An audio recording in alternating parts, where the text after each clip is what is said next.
you see the stylish? Welcome to the Young IPA podcast. I'm James. This is Pete. G'day, everyone. It is episode 190. It is the 20th of October. Fun show coming up. We're going to be talking to one of the reporters from Sky News, someone who's in the Daniel Andrews press conferences for the 2 hours a day that they go for, Gabriella Power. I mean, I know we've got a lot of interstate listeners who look at us and go, how are there actually press conferences that go on that long every single day? So we're going to be talking to her about what it's like in the rooms, what it's like trying to get Daniel Andrews to answer a simple question. And I don't know, it's a lot of fun, that interview. And we're also going to be talking to one of the IPA's campus coordinators down at Monash University here in Victoria, Peumike Dissanayake. He was part of Generation Liberty's capitalism v socialism debate over the it was Friday night. Mm-hmm. Really fun event. I really enjoyed watching it, and Peumike is going to be talking to us about all that. It's now available on YouTube, so if you didn't get a chance to watch it live, you can go back and watch it then. Really great event between Generation Liberty and Socialist Alternative. Pete, anything you're looking forward to in the show today? Well, I think that you sort of neglected to mention to our audio listeners that you've got your Tigers scarf on because the Tigers are back in the big dance yet again, third time in 4 years. How do you feel? Pretty good. It should be a very good game. I didn't mention it because I've been wearing this for so long that it's like second nature to me. It's like, it'd be this similar to bringing up the fact that you have a second arm. It's just, you don't really need to at that point. But yeah, very exciting stuff. Really looking forward to watching it by myself, as per Daniel Andrews' instructions. I was going to ask, like, how drunk is it appropriate to get if you're by yourself? I mean, there's shorter quarters. Only you can answer that. Okay, we'll find out. I was just happy that two, obviously Gil and Anastasia Palaszczuk wanted, Brisbane to be in it. I'm just glad that two dirty old legacy clubs are in the grand final. All right, so we get on to the podcast. Yeah, let's do it, because the big story this week, Pete, is there's some Kiwis on the loose. There are some Kiwis on the loose in the great state of Victoria and in a number of other states as well, James. 65 New Zealanders have landed in Melbourne since Friday after arriving as part of the Trans-Tasman bubble arrangements. Now, I feel like Daniel Andrews tried to use this as a big moment. He's like, I've seen Anastasia Palaszczuk, I've seen Mark McGowan over in WA. We're going to play the parochialism card and get Victorians all right up about this and get myself a little bit of much-needed support, he said. There are many things the Victorian government can do and many things we're accountable for. Who gets on board domestic flights at Kingsford Smith Airport in Sydney is not one of the things. Unfortunately for Daniel Andrews, he didn't realise at that stage that his chief health officer and representatives of the Victorian government were in the meeting where they said that they were going to be doing this at the federal level. And it's on the DHHS website that Kiwi people can come to Victoria. So backfired a little bit. James, what do you think? Yeah, the rollback's already begun because Brett Sutton now says that he wasn't there for the key part of the meeting where they were discussing that New Zealanders can travel from Sydney. Because, Victoria's had it, Western Australia's have it, Tasmania's have it, where New Zealanders have landed in Sydney, then gone on to connecting flights. And, and also apparently the website got updated on Sunday night to reflect the changing circumstances. But I don't know, it's never kind there. of... you kind of want to rebuild some faith you have in these people, and then, it was said at this meeting, we forgot to bring it up, or I jumped out of the meeting at the most important time to be at the meeting, turned my Zoom mic off because I had some other things to do. I mean, we've all got distracted in the Zoom meeting, but I don't think that's an excuse at this stage of the game. And then, I don't know, I'm liking how... Because it's not just Daniel Andrews, it's also Mark McGowan over in Western Australia who made a big song and dance about it, saying that he wasn't Nostradamus, he couldn't foresee all these New Zealanders coming to Western Australia. And then his own Deputy Chief Health Officer, Robin Lawrence, said that they were aware. So it's these premiers trying with this big political football to say, the federal government have absolutely lost it. And it's kind of come back to them. It's like, no, you were the ones that have lost it. Yeah, exactly right. And the ABC was running like interference for the premiers. I read an article just before where it says, why are the premiers so confused? And it had all these statements from Dan Andrews, and then right at the end, this point, which is pretty important, that they were all in the meeting where this was decided. So, and no one raised any concerns. That's the other key part. Like, there was Border Force Commissioner brought it up, and there was no concerns from Victoria, no concerns from WA, but apparently there were concerns from Daniel Andrews and Mark McGowan. Yeah, exactly right. So lo and behold, the ABC running interference against the federal government. Now, the bit I like, of course, is the image of the 65 cheeky New Zealanders running around the great state of Victoria. Apparently, the Victorian government has got hold of 55 of the 65. They're not in quarantine, but they have let them know what the rules are, so that they know what they are and aren't allowed to do, which is basically anything. I mean, I don't hold it against them. I just want to catch a glimpse of the husk of a once great city before it disappears forever, I guess. What do you think? How's the commitment to your family to go from New Zealand to Victoria? Like, how much do you absolutely love the people that you're seeing if that's the decision you're making? Yeah. Yeah, exactly right. So, yeah, that's true. But it is sort of Hughesy on Twitter, Dave Hughes, a Melbourne comedian, sort of pointed out, does that mean they can only go 25 kilometres from the airport? Like, how does this work? How does the distance limit work in this case? So it was interesting. Yeah, and then on Victoria, we'll stay there. So we had the updated roadmap come out. I will point out again that Victoria's had less daily cases. I think today it is one case. Yep, that's what I'm seeing on Sky News. It is one case today. Less cases in New South Wales. New South Wales open, Victoria stays closed. If you're interstate, this is what we're allowed to do. We only have 4 reasons to leave home still. We've now moved the ability to leave 5 kilometre radius from your house to a 25 kilometre radius from your house, but to what extent you can do anything is still very limited. Fit of face mask still mandatory. Can't see anyone at their homes. Retail and hospitality still closed. So the crushing thing is for Victorians that this is, as people who are watching this have known, and we've already mentioned, it is grand final week. This is a holy week for Victorians, and 2 big Melbourne clubs are in it. Now, Geelong being a regional town under the restrictions, if you're a Geelong fan in Geelong, you can go to the pub and watch Geelong. And if you're a Richmond fan, you have to stay in your home and can't see anyone, or you can go to a park and watch it with 5 people from 2 households. It's so cruel. It broke so many hearts of people I know. It broke so many hearts on Twitter. And I mean, how little faith must you have in your own contact tracing team if you go, we still have to keep everything closed at these levels? Yeah, that's the thing. That's the worrying thing, because obviously the government would have got a big jump if they were able to say, yeah, go and watch the grand final. So I'm sure they wanted to do it, but the fact that they still don't trust their contact tracing team and their contact tracing capabilities at this point is a massive worry, because in 2 weeks they are going to open up, hospitality, they say, and a number of other things, and then, case numbers are going to go up. Are we going to be back in lockdown in a month? That's the thing that Victorians are really worried about. And as you mentioned, the numbers are like higher in New South Wales now. Yeah, rolling 2-week average for Victoria is less than 7. So this, it has got to the point where it's like 1, 2, or 4 the last couple of days, but it's still less than 7 over the last 2 weeks. So really crushing scenes, and it's going to become even more of a sting because the idea is you might bring the dates forward after grand final day. So if the day after grand final day you can see 2 people in their homes, and you couldn't the day before to watch the grand final, that's going to be pretty crushing. We should also mention the IPA released a poll last week. You can go download it at ipa.org.au, asking Victorians to agree or disagree with the statement. New South Wales has done a better job at managing the COVID-19 pandemic than Victoria. Unsurprisingly, 59% of people agreed with that, 25% neither agreed nor disagreed, and only 16% disagreed. Those 16% of people that think that Victoria's handled it better than New South Wales, that's an incredible opinion. How could you? Did you read the new Ruby Princess news story, and then since April you have not read any news at all? That is just pure and stubborn. I see what you're trying to do. You're trying to blame this on our fearless leader, and I'm going to say we've done it not only as well as New South Wales, but better. Even though we've had hundreds more deaths and many more months in lockdown. Things like that. So, yeah, I mean, this is people sort of always go, look at the numbers overseas, look at America, Dan Andrews has done really well, and I guess that sort of makes sense to a point, but the jurisdiction that is most similar to Victoria is New South Wales, Queensland, New Zealand. I thought it was France, that country that has like borders with all these other countries and free movement.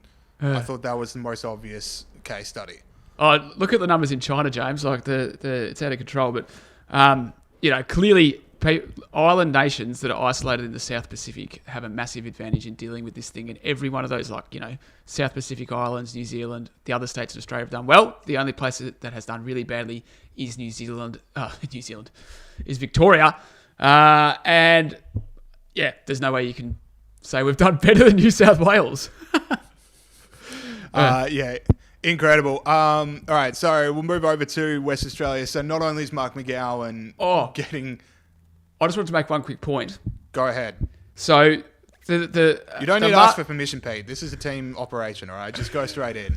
No, but just to really go back into the last topic, after on WA is really is a big, I have to ask permission for that. But what I wanted to make a point about was, James, that the mask really slipped for Andrews this week when he had that dispute with Josh Frydenberg, where Josh Frydenberg said, there's callous indifference from the Victorian government to the loss of jobs and the plight of small business and things like that. Andrews responded, it's all about politics with this bloke, isn't it? He's not a leader, he's just a liberal. And to me, it struck me as that's the crux of it, isn't it? He's just a liberal. This guy is a really political animal. I don't think he does it deliberately, but he's always shoring up his support. He's always looking after his base. And if you're wondering why, unionised council gardeners are allowed to be back at work, but private enterprise gardeners aren't allowed to be back at work, if you're wondering why meatworks have been operational for weeks, despite having several outbreaks earlier on, and if you're wondering why hospitality and small business is always at the end of the list of priorities, it's because all those people, James, are probably just liberals. It was really... that was literally my hero of the week this week, so thank you, Pete. But I was going to point out, I walked along, because I live near Chapel Street, which is one of Melbourne's biggest retail centre streets, one of the main streets you can go down. And I counted 52 for lease signs on the commercial blocks, just in a couple of blocks of traffic, 52 places that have gone, no, we can't do this anymore. And it was so heartbreaking. But if you are sad about that, just know that Daniel Andrews thinks you're playing politics. You're just a liberal. Stop complaining. Just a liberal. All right. Now, let's go, with your permission, of course, Peter, over to Western Australia. So Mark McGowan already got shown up by his Deputy Chief Health Officer this week for saying that they weren't aware that the Kiwis were coming, that the Great Brigade of the Kiwi people were on its way. Now, the second one was... we've brought this up before and it's still incredible, but the Western Australia hard border closure, which is going to happen until deep into next year, has had all kinds of justifications. First it was health advice, then it was, people just want Western Australian dollars spent in Sydney, which didn't sound like health advice to me. We had the tourism minister say that it was because of the influx of tourists. There was no way that Western Australian tourism could handle that many internal tourists, let alone people from the eastern states. All right, so we had an update this week. So WA's Chief Health Officer, Andy Robertson, told a Parliamentary Inquiry he believes that it's safe to reopen to at least 5 jurisdictions, like the borders. He said, I've given broad guidance to say further exemptions could be considered, whether that includes things like business travel or family reunions. We could consider removing the quarantine requirements for states that have no community spread. Sounds pretty sensible to me. If there's no community spread, why would anyone need a quarantine? Let's reunite some families. Let's get some business going. Let's get some hope back into people. But not so, because in the days subsequent, Andrew Robertson has scaled that way back, saying that the WA government has always accepted my advice, and we're going to get the actual advice is to keep the borders closed. So something in that 48 hours, some incredible data must really have come out for that kind of about face, Pete. Andy, mate, about your medical advice. I've been looking at the poll numbers.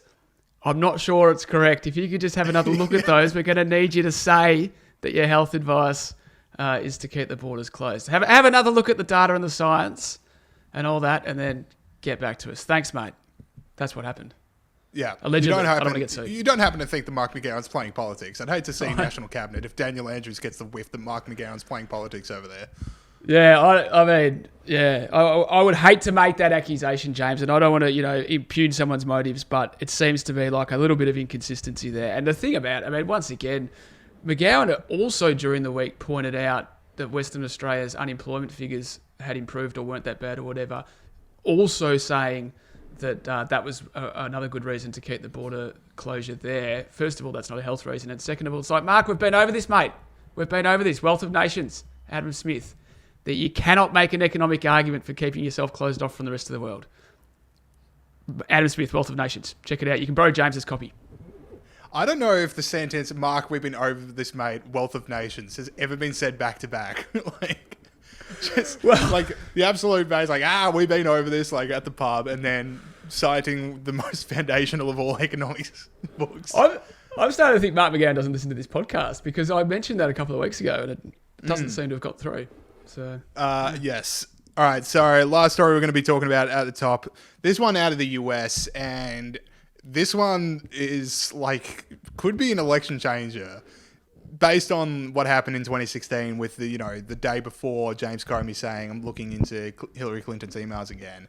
But there's two big issues here. So basically what it is, the New York Post somehow got their hands on Hunter Biden, Joe Biden's son's laptop. And on this laptop, there are a bunch of emails which are extremely damaging to the Biden campaign. One of them key being that this head of a Ukrainian company thanking Hunter Biden for introducing them to Joe Biden. Joe Biden said that they never met, which is a huge issue, especially when you think about Ukraine and Russia embeddling and how much of a narrative that has been for 4 years. I mean, this seems to be the closest evidence of anything that we have. It's certainly shady.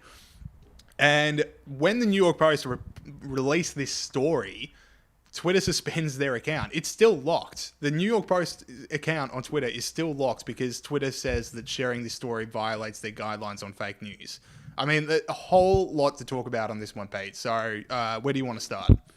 Well, they said they were going to do this. Remember we've talked about on this podcast, Project Veritas, like a sting operation on big tech. In that case, it was Google. And Google was saying, we're not going to let that happen again. What happened in 2016 happen again. They don't want Trump to win this election. They know they've got the capability to stop him winning it.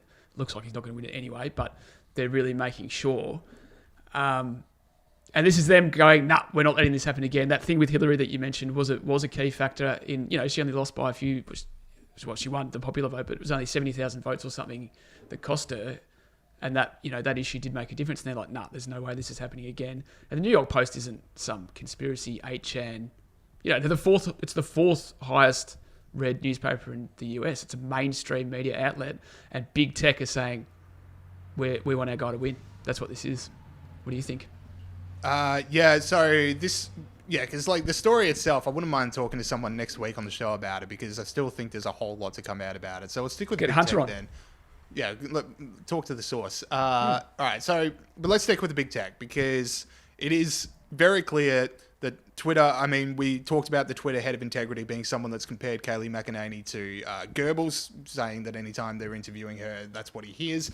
So clearly people very high up on Twitter have a personal bias in wanting Joe Biden to win. So then that does lead to the idea of what should be done about it. And it's a debate we've had on the show before. It's a debate a whole lot of people have had. So you've got two camps. You've got one saying, look, Facebook, Twitter, Google, these are the most popular websites in the world. They basically control the news. They should be held to the same publishing standards as newspapers, and therefore they should be brought into line with the necessary regulations to make sure that stuff like this suppression doesn't happen again.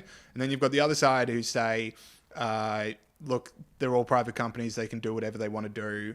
What do you reckon?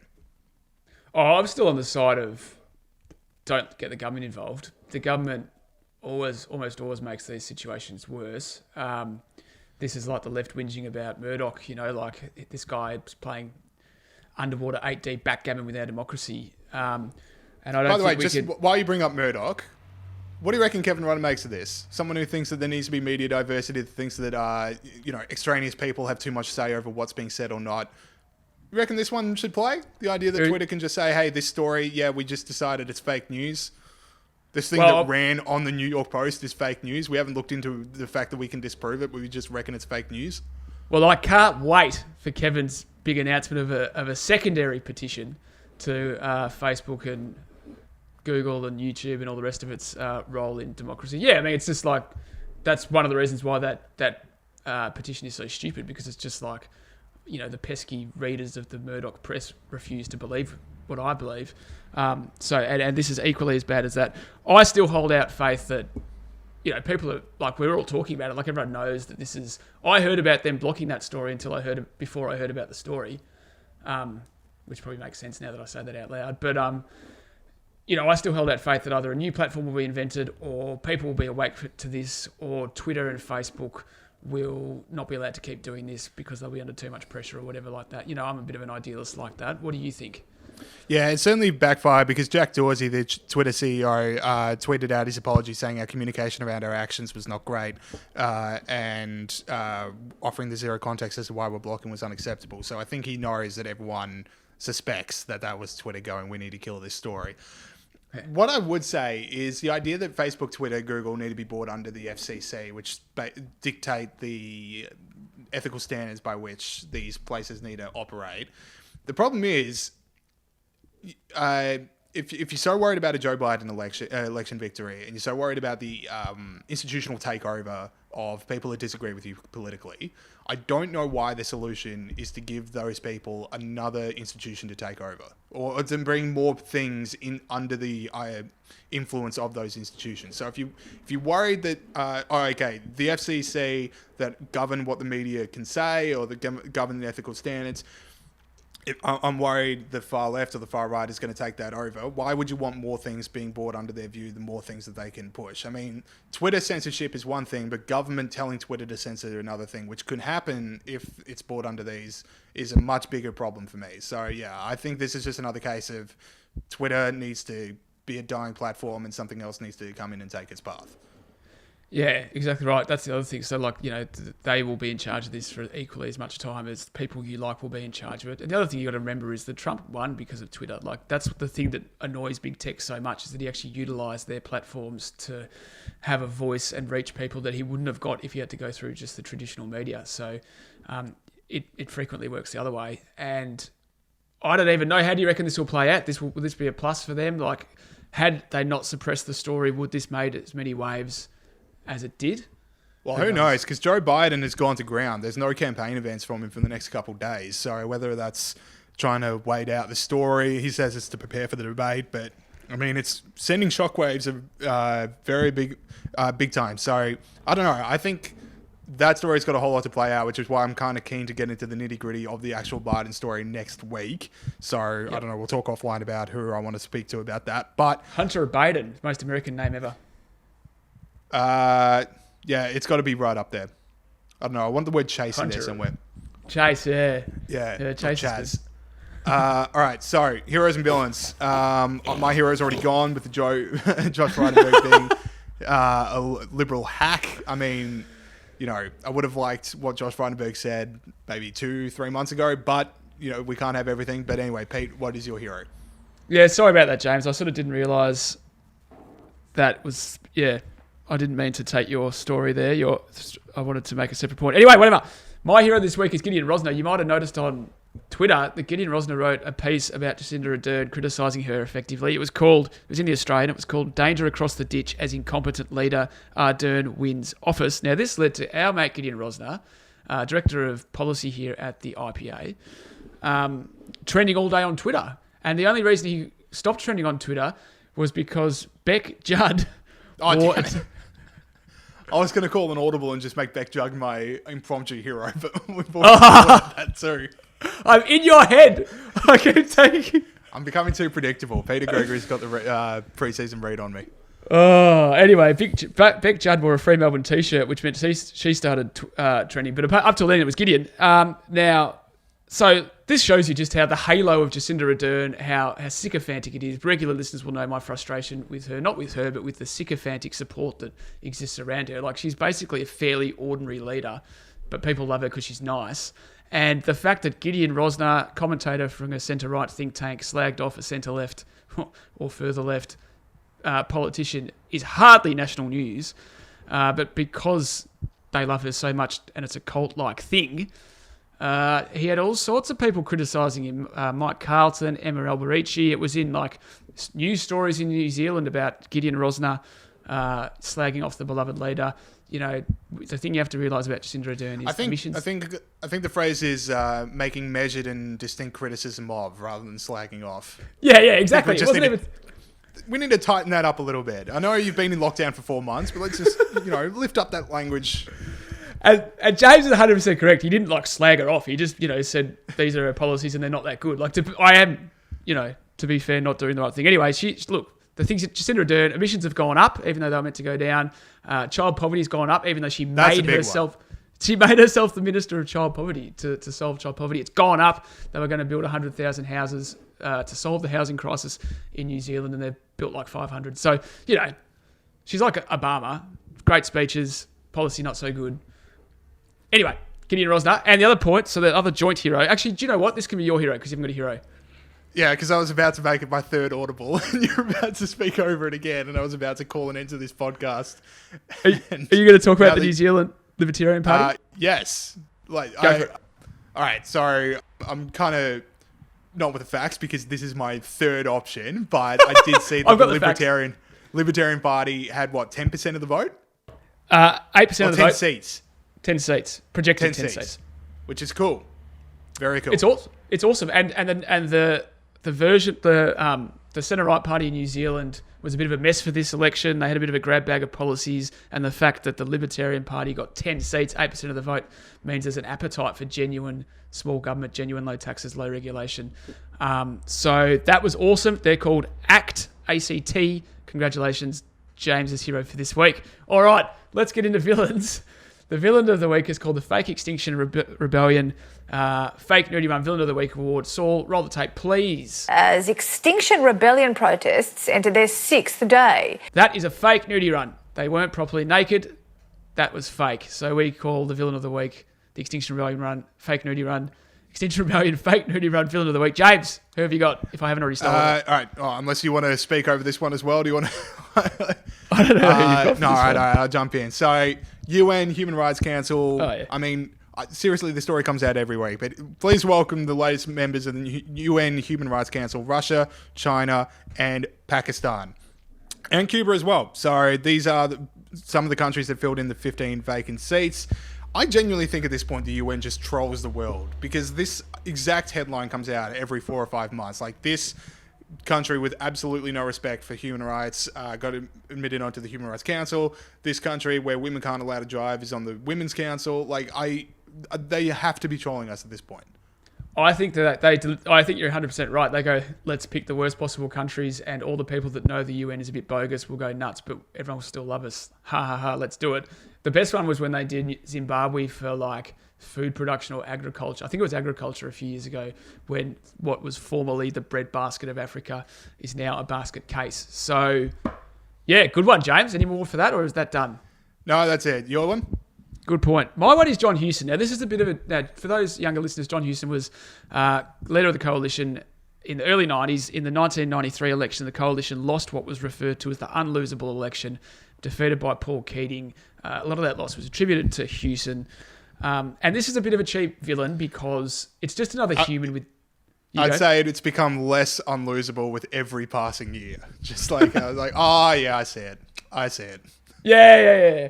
So this is how it happened. Yeah. So John Hewson is effectively just a human that has different opinions to me. But I just feel like I don't really need this in 2020, like an ex-coalition leader going through this kind of stuff on Twitter. So, for example, the other day, double standard. Ardern is being lauded and electorally rewarded for what is virtually a COVID eradication strategy at very significant cost, yet Andrews is being attacked every day for his efforts to contain the virus. Don't need that. Having watched the NRL finals this weekend and noted limited social distancing, I am left to wonder how long before the next wave of COVID-19. John Hewson, you don't watch NRL. He's the richest man in the world. He doesn't watch NRL. Don't pretend you watch that. Government doesn't get that with climate, there is no going back to normal. It's all about creating a new normal, managing the transition to a low-carbon society, and as a matter of urgency. And there's more. I won't go through them all, but just it's a bit of an accumulation of villainy. John Hewson, you're my villain this week. Yeah, never forget, that was literally the best person the Liberal Party could come up with in the 90s. It's just, wow. Anyway, all right, that is it for the start of the show. I will now go to Gabriella Power and then to Peumike Dissanayake. Okay, we now welcome on to the show Gabriella Power from Sky News, one of the people that have been at the Daniel Andrews press conferences every day. Really excited for this one. Gabriella, how are you going? Hi, thank you so much for having me.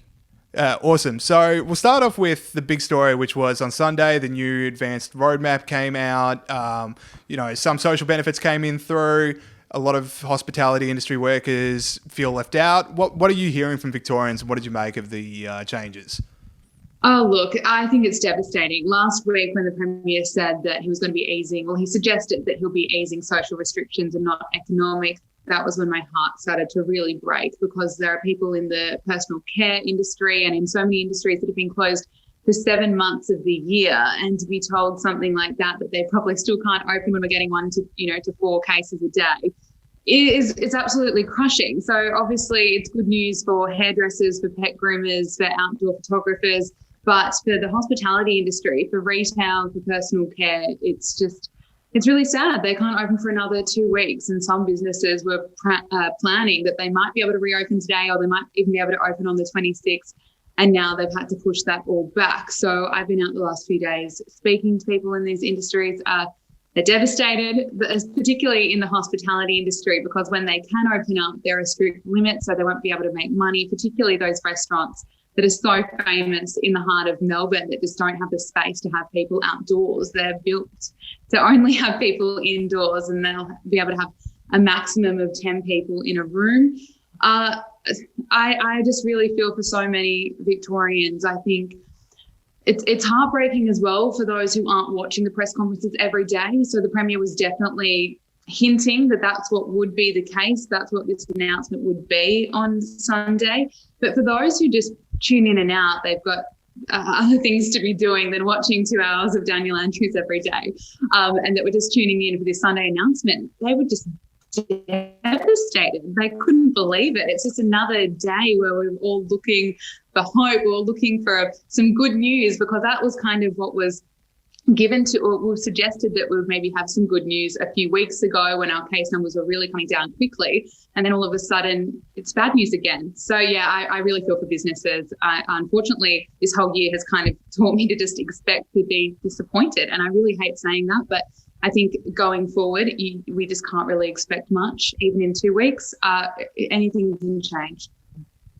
It's definitely right that people who aren't sort of watching it every day, like, you know, you sort of interact with family and friends, and they'll be like, oh, hopefully this happens, and you'll be like, and I'm like, I hate to break it to you, but that is definitely not going to happen. So that's definitely true. Now, you are in these daily press conferences, day in, day out, which we've been talking about. What's it like in there? What's the mood?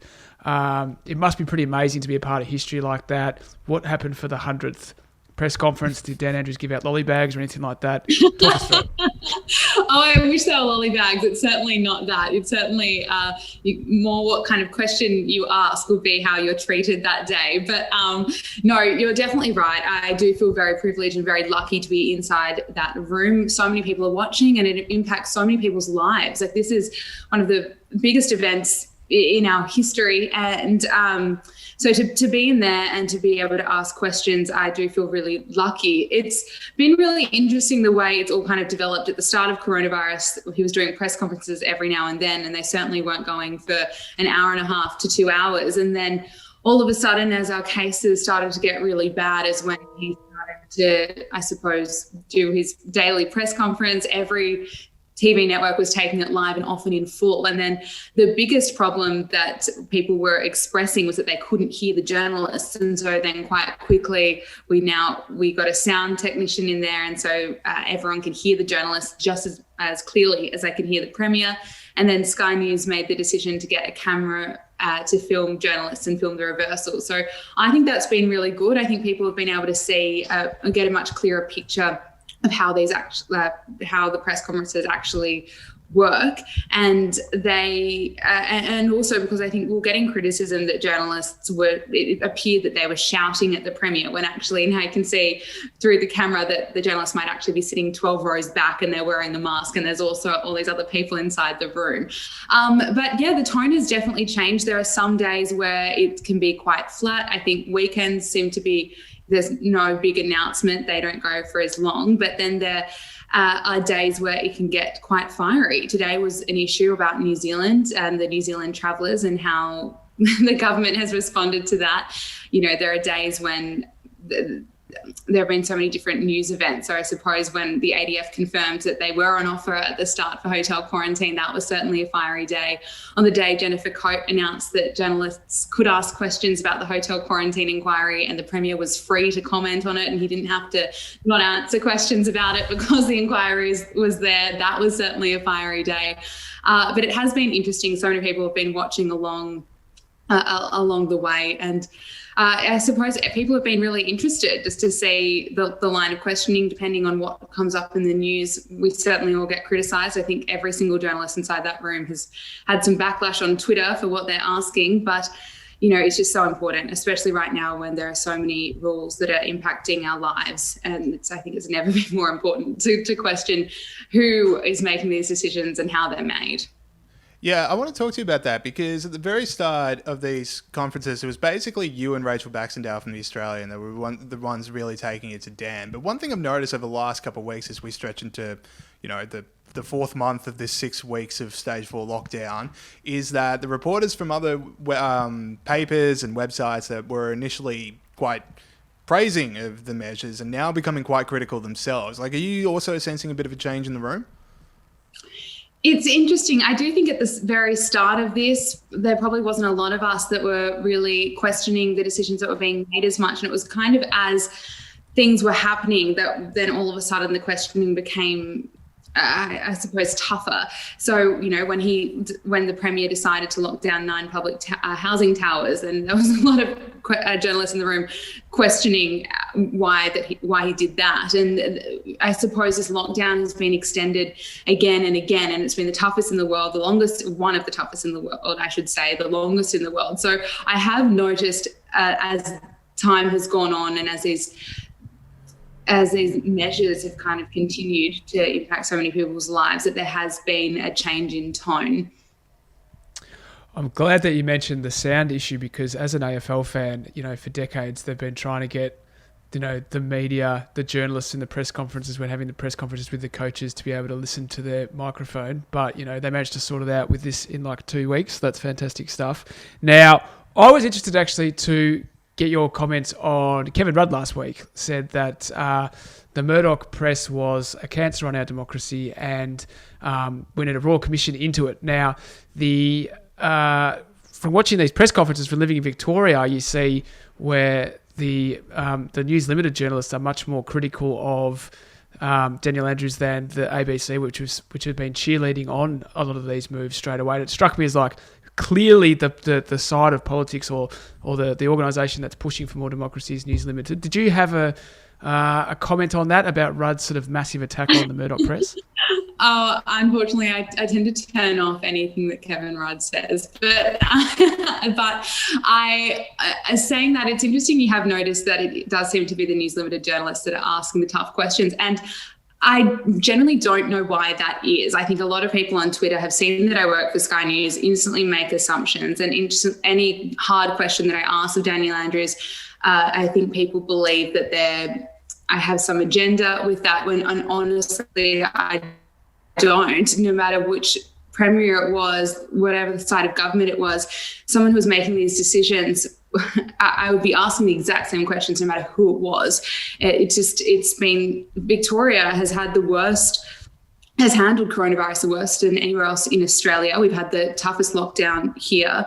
And so some of the decisions they made, for example, they've gotten rid of the 5-kilometre rule. There's now a 25-kilometre rule. The Premier says that all these decisions are based on science and data, but he won't release exactly, he can't explain where the science and data is, where 25 kilometres is safe, but 26 kilometres isn't safe. So there's been a lot of rules, and there's been, I suppose, just so many, for lack of a better word, opportunities to just ask so many questions, because we need these explained to us, because it impacts us. But I do think you're right. I think Alex White from the Herald Sun, Rachel Baxendale from The Australian have been incredible. Peter Credlin was in the press conference last week, and she is just a force of nature. It's amazing to see some of the impacts that she's been able to have. She's really been able to, I suppose, help get to the bottom of so many key issues with the hotel quarantine inquiry that they haven't been able to get to. They're doing obviously great work, but Peter's also been able to narrow down some really specifics to get to the bottom of who made this decision with hotel to hire private security guards and who made certain phone calls as a result of her work. Phone records have been handed over to the inquiry. So it's really important that journalists are there. They're asking these key questions, because it is driving, I suppose, answers. With those key questions, for all the disagreements I have with him, I am in awe of Daniel Andrews' ability to avoid answering questions. Like, it's just incredible how Teflon he is, that he sounds like he's answered something, but he actually hasn't. How hard can it be to get him to actually answer something? Yeah, it's interesting you've noticed that. I've had quite a few people message me, particularly over recent days, saying, hang on, he actually doesn't answer your question. It's amazing because he can speak very well for such a long time. We journalists are getting criticised that these press conferences go for so long, but if you actually listen to how long the answers are from the Premier, they're quite lengthy and they often just deflect. And every day I get told that if you or your network wants to put that to me every time I ask a question. So I don't think he's a fan of Sky News.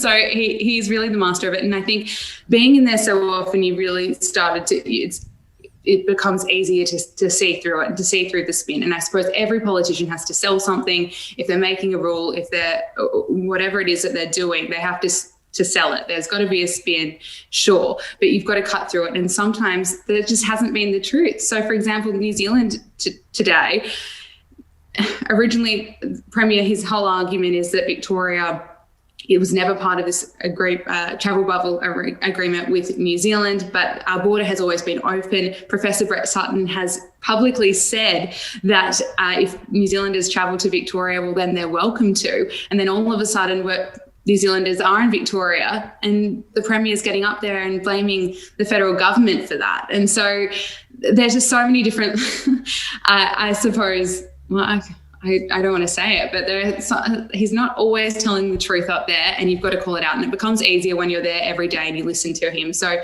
for example, on the weekend, he said, we're going to make sure that this New Zealand issue never happens again. And then today he's changed his tune saying, we just have to accept that now we're part of the bubble. And there's only, I suppose, one journalist from each network, apart from the ABC, that it's allowed to have two in there because of radio and television. So there's only a limited amount of people in there asking the question, so they have to be asked. Okay, Gabriella. Now, one of the things going about this whole thing is that I Stand With Dan Brigade, which has loyalty for Dan Andrews no matter what, basically. And they attack, as we sort of talked about a little bit, people who are critical of Dan Andrews. Who are these people, and have they come for you? Absolutely. They have absolutely come for me. Every time I check my phone on Twitter, there is some kind of verbal abuse. Sometimes it's fine to be criticised about asking too many questions, too many tough questions. I've certainly been criticised for questioning the Premier. Now I'm getting criticised for questioning Professor Sutton. Most recently about that New Zealand issue, he said that he wasn't in the meeting with the Commonwealth when they were discussing the issue of if New Zealand travellers were to enter New South Wales, they could travel to other states. He originally said he was never there. Then he said he was there because but he just wasn't there for that specific time when that was being discussed. And he said that he was actually at a press conference. It's now been revealed he was never at the press conference that day. He now says he was in a meeting. So that's three different stories that we've been told from Professor Brett Sutton. And he should just be clear. We should be able to ask the questions just to clear it up. If there's no problem and he is where he says he was, then that's fine for everyone. But I've certainly been grilled pretty hard for daring to question the Chief Health Officer, which I am surprised because he's also one of the most powerful people in Victoria right now. He's the one who's advising the Premier if it's safe for us to go within 5 kilometres of our home. Until yesterday, we had to stay inside our homes for 22 hours a day. We're only allowed to meet up with, one other household, had to be a maximum of 5. So I don't understand why people wouldn't want us to ask or, I suppose, challenge some of these rules or some of these ideas in the press conference rooms. It's, I suppose, I would think a healthy part of democracy. And with Twitter, I just have to learn to switch it off. I try not to engage. If anyone's getting too nasty, I just block them. Yeah, that is the healthiest one. I did like how it did seem to be his belief today was that anytime a meeting gets particularly busy for Brett Sutton, he just shuts his computer down. Like, that just seemed to be the excuse that he was rolling with. Like, look, it was getting really busy and I just needed to leave, and it was getting really important. It was too much. But anyway, I want to talk about what's happening going forward, because the cases are now low enough, even by the Victorian government's own plan, that you could have reopened cafes, you could have opened stuff. This is thinking weeks ago as to what the plan was. And it's becoming clear that it's not really about case numbers anymore. It's about these mystery case numbers and the ability to contact trace. And the problem is there's still a lot of questions that come up. I mean, last week we saw a truck driver visit 2 different regional towns, and had this happen in New South Wales, not only would the truck driver have been told to self-isolate the day before he takes these truck rides, the contact tracers wouldn't have relied on him telling them the full story about what he did that day, and instead it's a 2-week lag before anything gets answered. I know a whole lot of background which you're across, but maybe interstate listeners aren't across the nitty-gritty of it. But anyway, the point being, do you have any faith that the Victorian contact tracing team has learned the lessons from hotel quarantine and we're not going to be back in lockdown in 3 months' time? Oh, I'm worried. And you know what? I think the government is worried or would be open by now. Surely, if they had full confidence in their contact tracing system, we would be able to open up. It's so obvious how low our numbers are. We're watching them every day. There's been a lot of comparison between Victoria and New South Wales. The health minister, epidemiologists have made these comparisons for weeks now. This is just something that the Victorian government won't accept. They say there are too many mystery cases here in Victoria, so you can't compare. The fact is, New South Wales has just done an incredible job. They have had an average of more than 10 cases for more than 24 days between July and August. They managed it. They managed outbreaks. And here we are in Victoria, 3.5 months into lockdown, and we're only just starting to get on top of it. What happened in Shepparton, I think, is proof that contact tracing is still not up to scratch. The Andrews government was very quick to blame that truck driver for not telling the truth. Sure, that definitely would help if everyone is honest, but surely it's also up to the contact tracers to really find out exactly where that person was. The fact that he went to Shepparton and they didn't know for 2 weeks is really worrying.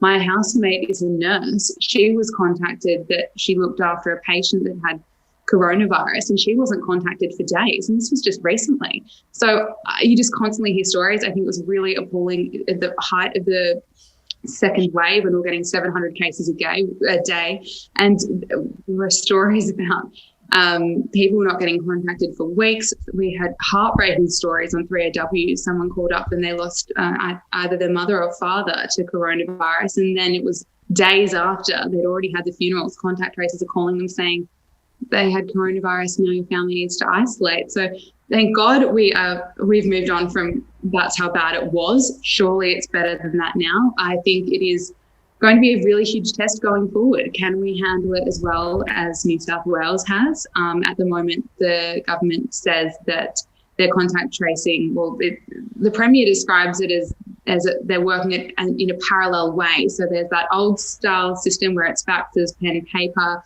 which we all know was disastrous. And now they've got this supercomputer. So he says that they're both working in parallel. I don't really know what that means. I asked him about that today, and he said that they would be working together in case the new system was to fail. So that's what we're relying on. I really think that the government would be really quite nervous because there's no way that they could survive politically a third wave if that was to happen. And unfortunately, our future in terms of opening up, getting out of the house, getting back to work really relies on it. Yeah, that's definitely it. I reckon they are so worried that it's not going to work when we come out again, and I think we're all sort of just nervous about what's going to happen. Now, I'm glad you mentioned Dan Andrews' future and the government's future. What do you think happens out of this? What would your prediction be going forward? Because there's some people that love Dan Andrews. There's some people that think his handling of the coronavirus has been absolutely catastrophic. What do you think is going to happen looking into the crystal ball to his political career? Well, look, he doesn't want to resign. He's made that very clear. I've asked him directly if he wants to resign, particularly over the hotel quarantine failures, and that's not something he's prepared to do. But he wants to stick it out. He says that he's committed to the recovery of Victoria. That's great. It's certainly going to be an enormous job. I also think there's not that many people in his team that they believe is better. I think a lot of people in the Labor government believe that he's the best man for the job. He's certainly a great public speaker. He gets up there for 100 plus days in a row and delivers a message with confidence, even if it's disastrous. And so, look, I think he's going to keep going. There's a lot of people that think he'll be too tired and he'll have to resign at some point. But it's interesting. There's certainly a huge I stand with Dan crowd out there. I get told, I'm contacted by them regularly. Look, I think at the start of the year, the polls had him as a favourite premier at about 85% or something as high as that. So there was a huge fan base from the start. It's now dropped. I believe it's about 65%. Maybe don't quote me on that, but it has dropped. And I think it's really getting to the point now where he's starting to lose people, because so many people understood that we're in a pandemic. So many cities around the world were doing lockdowns, extreme lockdowns. They understood that the cases were outrageously high. And so I think there was a lot of support, and as people had a lot of sympathy for him. People thought that he was being bullied by the media, he was getting up there every day, working very hard, and that he was making these tough calls. But I think now when people are seeing our cases are so low, and we've been stuck at home for 3.5 months, and you can't open your business and you can't see your family and friends because maybe they live 30 kilometres away. There's still these rules, and I think he's really starting to lose people now. I think there was the latest poll maybe a week or so ago showed that support is slipping, but we'll have to wait and see if he resigns or not. I don't think he will. My official prediction, dangerously unqualified as I am to give these things, is it'll be Victoria opens up and he goes, I want to spend some more time with my family, 125 press conferences in a row. And then 4 days later, the hotel quarantine inquiry report will come out, and there'll just be completely different things that happen, but I think there'll be a link. So quote me on it. But anyway, Gabriella, thanks so much for your time, and we'll see you at more of these press conferences. James, Peter, thank you so much. Really love being on the show. Okay, we now welcome back onto the show one of the IPA's campus coordinators from Monash University, Peumike Dissanayake. Welcome back, dude. Hey, James. Hey, great to be on. Now, Peumike, we got you on because you were part of Generation Liberty's really great event last week. Hopefully a lot of our listeners have heard it. If you haven't heard it, I think it's by the time this episode comes out, it's going to be on our YouTube channel. So go back and watch it. Really fun debate. Generation Liberty versus Socialist Alternative.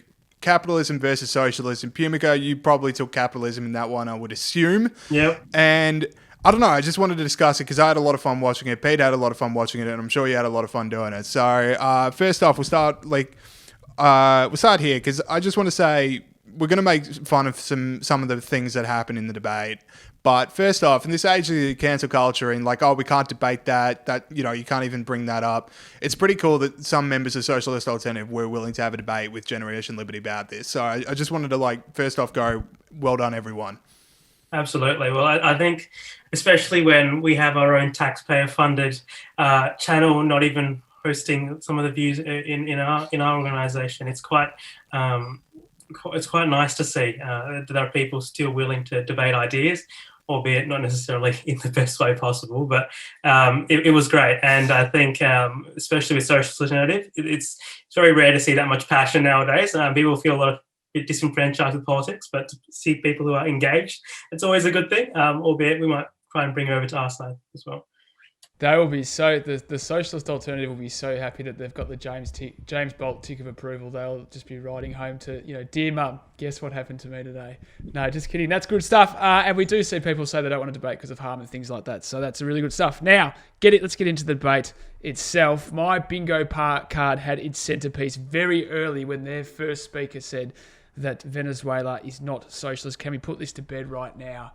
Is Venezuela socialist, Peumike? What do you think about that question? Well, I think Venezuela is socialist when it suits their ideas, and it's not socialist when it doesn't. I think they were quite following the debate. You wouldn't have seen it, but they were quite forceful with the idea that Venezuela is doing quite good with regards to COVID numbers, but then they don't accept the fact that they were socialist or communist in the past, and they are definitely a communist country. And even if they weren't, that was the end goal, right? This is an argument that I made in my debate, regardless of whether or not what you classify real socialism to be. They attempted to reach that. And by attempting to reach socialism, or by attempting to reach some kind of communist society, they completely shut themselves, right? They destroyed their economy, they destroyed their people, and that's a testament to what we see now. So I don't think there's really much of a debate anymore amongst reasoned people that they were a socialist country, or at least tried to become one. Yeah, they just followed the same path that so many other countries have done, where you get that okay, we'll just be in charge for just this little bit, and then we'll give up the reins of power and everyone can have it back. And then they get there and they go, These jackets fit kind of nice. Does anyone else feel like this is actually kind of fun and I want to stick this around? Anyway, another one I want to talk to you about was a great moment for me was when one of the speakers talked about how inspirational he found the presence of a guillotine outside Jeff Bezos's house at the height of the protests. Did that guy only read the first 2 chapters of the French Revolution textbook? Was there a bit of a fade out towards the end? Well, I think it's just kind of telling about how bloody violent the socialists want to be. I think people kind of forget about that. Like, they're really advocating for a revolution to kill tens of millions of people. If you think what Dan's done in Victoria is bad, get a load of these trots. Like, they really want to go hard with this kind of violent revolution thing, and I don't think it clicks that they really want to go that far down the line. But no, it was quite telling, quite frightening what they really want. But yeah, I think that's what it's at. Yeah, that's a real worry, that one. Now, is there a link? We saw the socialists were a lot more yelly than you and Luca, the other Generation Liberty representative. Is there a link between how further left your economic views are and how loud you must yell? And how did you find that yelling? Yeah, well, I quite enjoyed that yelling. I almost took the bait and started yelling a bit myself. I think Gideon kind of set the mood. Like, halfway through, I think it was Luca's speech. Gideon always does some amazing things. He started vaping in the middle of his speech when we were talking about, I think, the environment, and there was like a waft of smoke just coming, drifting over while we were talking about the environment. It was quite ironic, to be honest. But I think we were quite cool, calm and collected during the majority of the debate, and I think the socialists matched that. And if there's a spectrum of any sort, I think the screechiness and radical leftedness of people kind of correlate along those lines. So definitely. I'm amazed Gideon waited till halfway through. I would have thought it would have been much earlier, but on second thought, he was a bit earlier in the debate. And then, I think halfway through his opening remarks, Steve Mitch came barging into the studio. Like, stop smoking! You can see the smoke. All right. Now, I was talking to a few of the people that helped set up the debate from our end, and a little worried about this question because this could go literally anywhere. But I've been told to ask that there are a few spicy scenes afterwards when like the Zoom chat went out. So is this a story that people want to know? I'm all for good sportsmanship, let's just say that. And I think regardless of what your beliefs are and whatever you think, after you have a kind of battle of ideas, you could respect each other's opinions and then go on about your life. But after the debate, they called us losers, they called us idiots, they called us all these kind of derogatory terms that I don't want to say on the podcast. But it was quite disheartening, to be honest. Like, it was quite malicious in their intent as well. And I think the guillotine kind of came back and our heads were on the chopping block at the end of that. But yeah, it's just quite disheartening to see, to be honest. So let's get into this a bit more. So this is after the debate ended, right? And they knew that you were on the line still. Is that correct? Oh yeah, they knew that. They said it to our faces, right? So that was the worst thing about this all. Like, regardless of what you think, surely you could have some kind of civility and talk it out. And what was the spirit of this? Like, what was the... Obviously, like, we don't want to get too sweary on the podcast, although I did notice you dropped a naughty word before, Peumike, but not getting too Well, it's going to be harder to take it out, but... Yeah. So what was some of the flavour of this, and like what was it? Was it like, we think you're evil because you're capitalist, we think you're a loser just because you're a loser? Just give me a bit more detail, I think, is what I want here. I think it's like, I mean, you know this wearing the scarf that you're wearing, James, but it's like the kind of, we hate you because you're you. If that makes sense. Like, I don't hate Richmond supporters. I just dislike Richmond supporters because they are Richmond supporters, right? It's because we're like better. I get it. Yeah, it's like the tribal nature of it all. Like, you're on the other side. We don't agree with that side, so we're going to absolutely despise you. But unlike in footy, where you kind of see each other's points, I mean, I love Dusty as well, but we can see the commonalities between us all. But like with them, they've really split us along two different types of human being, and I think it's quite disastrous, to be honest. Like, you're capitalist, or you don't agree with the Trotskyist version of socialism, so we're going to hate you for it. It's ridiculous. All right. Well, that that being said, like, it was a pretty good debate. Like, everyone got their equal turn. There wasn't a whole lot of, that much name calling from what I saw, or people talking over each other. So, it's still a really good time. And in a note of positivity, you did get some pretty good feedback afterwards, yeah? No, absolutely. There was a lot of members of the Gen Lib community, or people who weren't in the Gen Lib community, who wanted to join up, which was great. So we got an influx of memberships to the IPA, which is terrific. If you haven't already joined in the IPA, please do. Those listening to the podcast. Good by you. Good by you. Great organisation. And if you're a young person as well, join Generation Liberty. Terrific movement, fighting for liberty on campus and for young people across Australia. So yeah, great stuff, Peumike. Don't get too worried about getting salty. Exactly. That's Pete's young person word for the week.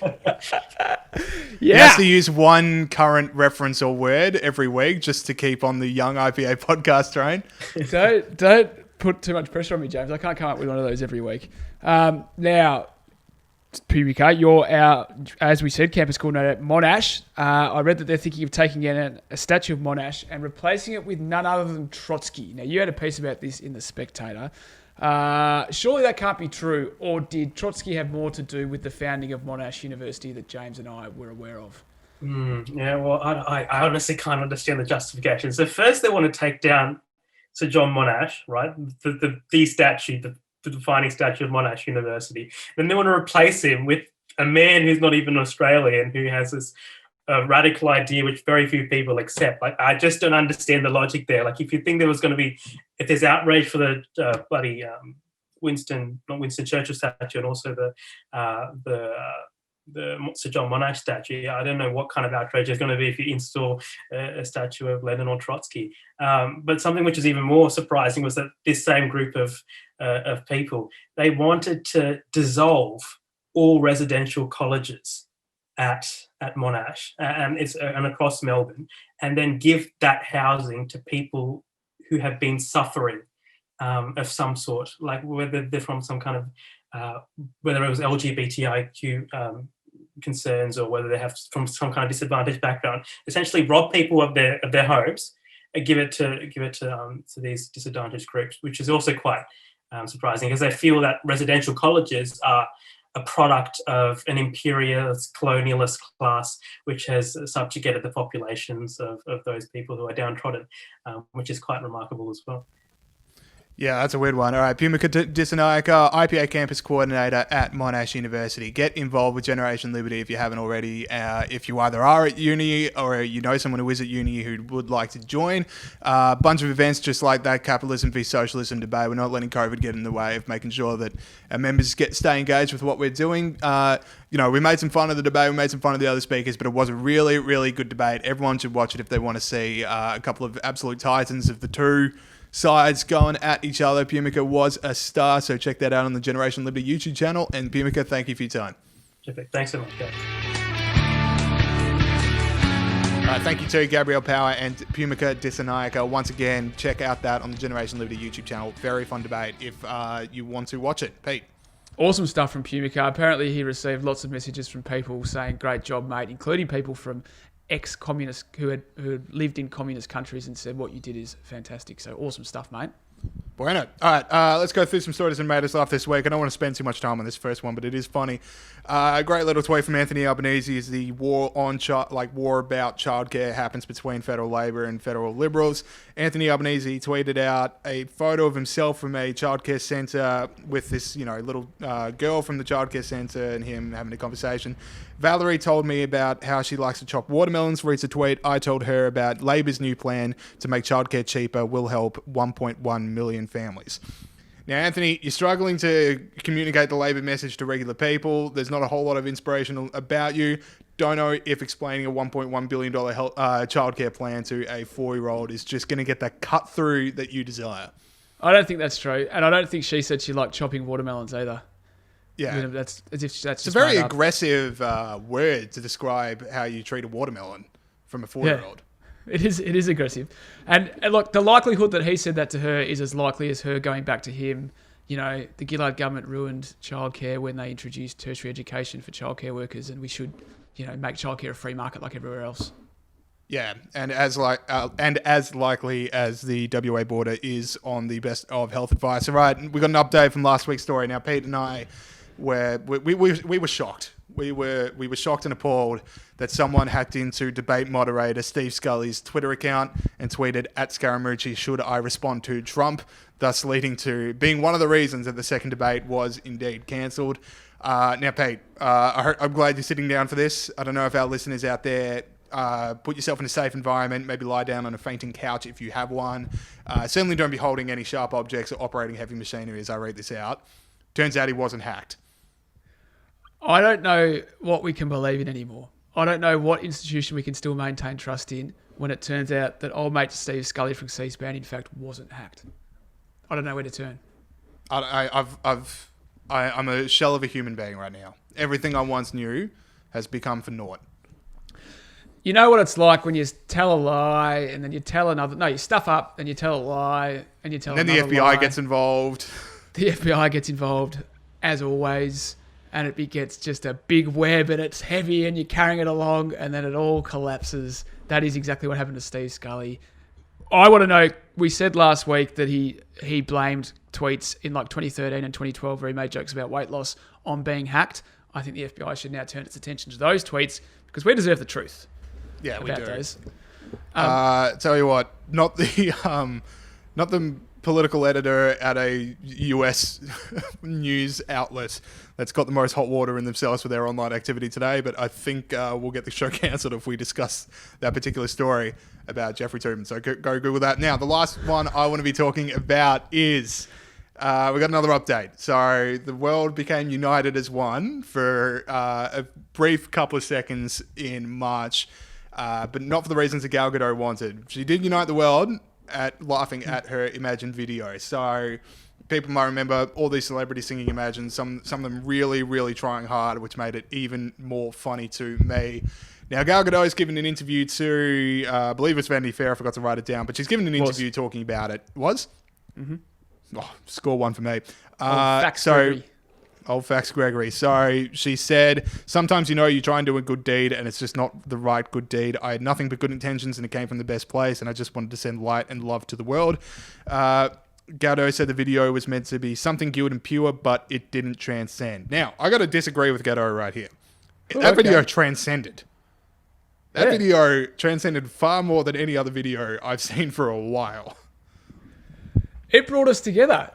I'm sort of starting to turn on this now. I've been very critical of this video. I watched it again as part of preparation for this show, and it was pretty difficult. I couldn't remember what happened. And she was just trying to bring a bit of joy. And as has been stated on this podcast over the last few weeks, I'm a big fan of the song Imagine. And maybe we should just go a bit easier on Gal. What do you think about that? Fine by me. I just wanted to know that the video did transcend. She did bring the world together in laughing at her. So I probably too hard on herself. If you go. I just said maybe she could have been your hero this week. My fourth option. If you took over the New Zealand Libertarian Party, not only would I've absolutely lost my mind, I would have given it a Gal. All right, that is it for the show this week. Thank you to Gabriella Power and thank you to Peumike Dissanayake. Go check out that debate. Thanks for listening. If you are listening on Apple Podcasts, make sure you're leaving us a review. If you do have friends and family that you reckon would like the show, we're available on every podcast platform and on YouTube, so they can definitely go and watch it or listen to it wherever they want. Make sure you're also downloading, subscribing, Looking Forward podcast. That comes out every week as well. Some real deep dive into the themes and issues that are dominating Australian politics. We've got 5 favourite books with Dr. Bella Bera. We've got Viral Banter, our Generation Liberty Campus coordinators. Peumike Dissanayake are a very good friend of Viral Banter, so if you like that interview, go check out that podcast. And then, all the ones in the tank. Australia's Future, Great Books of Literature podcast. I'm sure I'm forgetting some. The Heretic, if you want to learn more about Dr. Peter Ridd. All on the IPA's Growing Podcast Network. So see you guys next week. Bye, everyone.